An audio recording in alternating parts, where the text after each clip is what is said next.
রবীন্দ্রনাথ ঠাকুরের উপন্যাস মালঞ্চ তার পরিণত বয়সের সূচনা, যেখানে প্রেম, দাম্পত্য, ঈর্ষা, অসুস্থতা ও মানব মনে সূক্ষ্ম টানাপোড়েনে গভীর মনস্তাত্ত্বিক দৃষ্টিতে বিশ্লেষিত হয়েছে।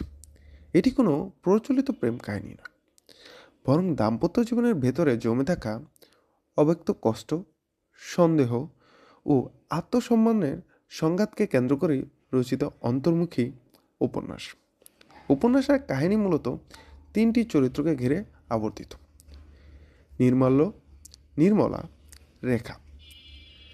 এই তিন চরিত্রের পারস্পরিক সম্পর্কের মধ্য দিয়ে রবীন্দ্রনাথ আধুনিক মানুষের সম্পর্ক জটিলতা ও মানসিক সম্পর্ক তুলে ধরেছেন। নির্মলা উপন্যাসের কেন্দ্রীয় চরিত্র। সে অসুস্থ, শারীরিকভাবে দুর্বল, কিন্তু মানসিকভাবে সংবেদনশীল ও গভীর অনুভূতি সম্পন্ন নারী।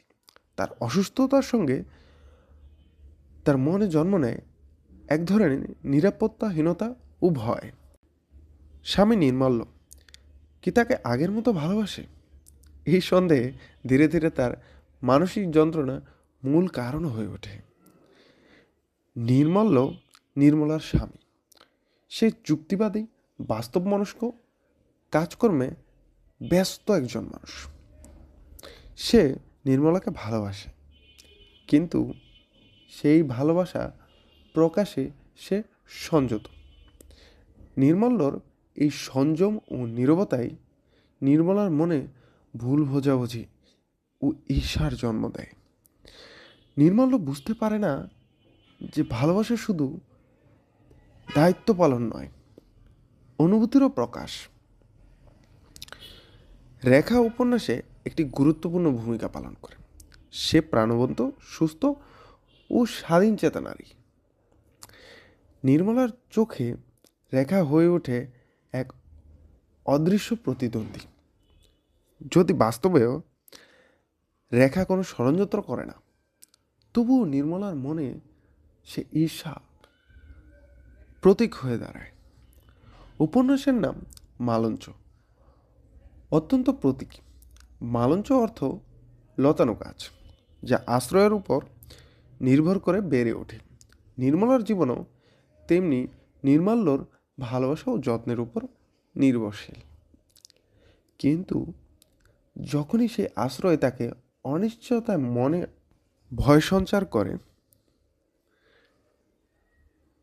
এই প্রতীক ব্যবহারের মাধ্যমে রবীন্দ্রনাথ নারীর মানসিক নির্ভরতা ও সম্পর্কের ভঙ্গুরতা প্রকাশ করেছে। মালঞ্চ এর মূল দ্বন্দ্ব বাহ্যিক কোনো ঘটনা নয়, বরং মনের ভেতরের দ্বন্দ্ব। এখানে নাটকীয় ঘটনা কম, কিন্তু অনুভূতির গভীরতা অত্যন্ত প্রবল।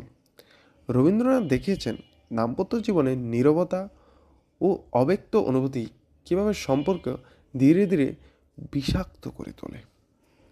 উপন্যাসের শেষ দিকে নির্মল্য উপলব্ধি করে যে নির্মলার কষ্টের মূল কারণ তার অবহেলা নয়, বরং তার অনুভূতিহীন আচরণ।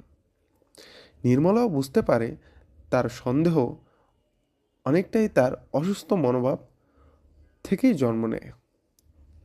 এই পারস্পরিক উপলব্ধির মধ্য দিয়ে উপন্যাসের একটি মানবিক, সংবেদনশীল পরিণতির দিকে এগিয়ে যায়। সর্বশেষ বলা যায়, মালঞ্চ একটি গভীর মনস্তাত্ত্বিক উপন্যাস, যেখানে রবীন্দ্রনাথ দাম্পত্য জীবনের সূক্ষ্ম টানাপোড়েন, নারীর মানসিক জগৎ ও ভালোবাসার নীরব রূপকে অনবদ্যভাবে তুলে ধরেছে। এই উপন্যাস আমাদের শেখায় ভালোবাসা শুধু দায়িত্ব নয়, অনুভূতির প্রকাশও বেঁচে থাকে।